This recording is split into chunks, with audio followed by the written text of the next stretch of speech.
Hello guys ha. Panokin nga muna natin to saglit bago tayo magkomento. Diyos ko. President, Ano? handa ka sa bakit? ginagawa ng pinsan mo. Oh, At handa ka sa handa? epekto ng mga pinaggagawa niyo. Make ano ba to? Ano ba to? Unggoy na to? Ano ba? Bilyonaryo ka ba? Si Ayala nga, hindi magawa yung hayop ka eh.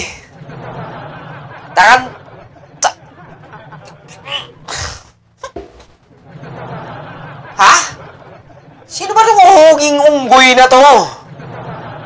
Putagis. Ha?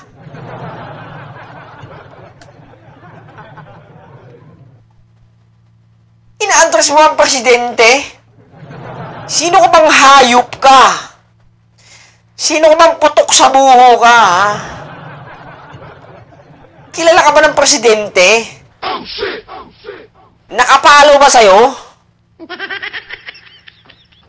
Buhuang ka? Tatak minuminot. Iharap nyo sa akin to. Iharap nyo. Ito ba yung sinasabi lang si Rosalinda? Ha? make sure lang, Mr. President. Kasi Ay, Yan sino mga to? kabanta. Sino to? Yan mga kabanta. kasi Sino ba tong unggoy na to, ha? Anong pangalan na ito? Comment nyo nga. DDS vlogger din ba to?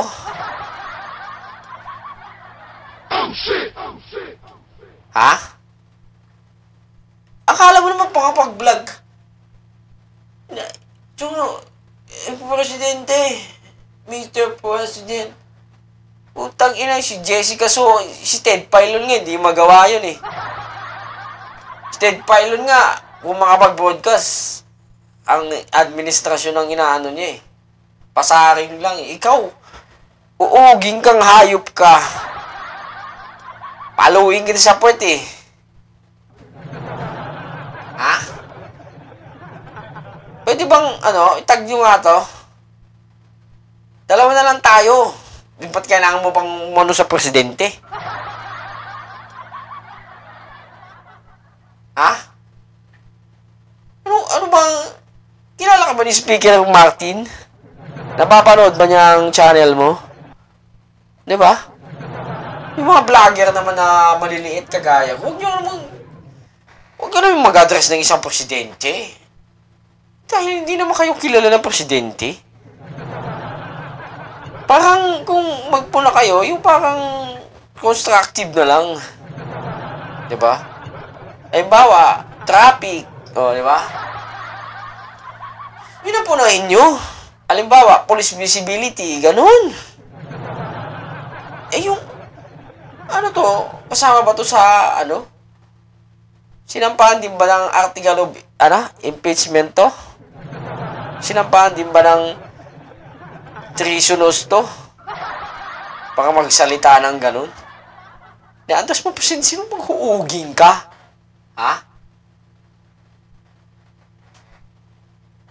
Pwede bang manampal ng Becky?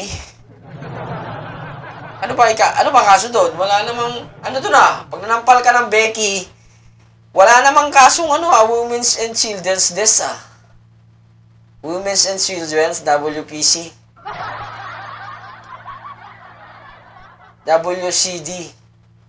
Women's and Children's Desk. Bakla to eh. Lalaki naman to eh. Pwede ba? Ha?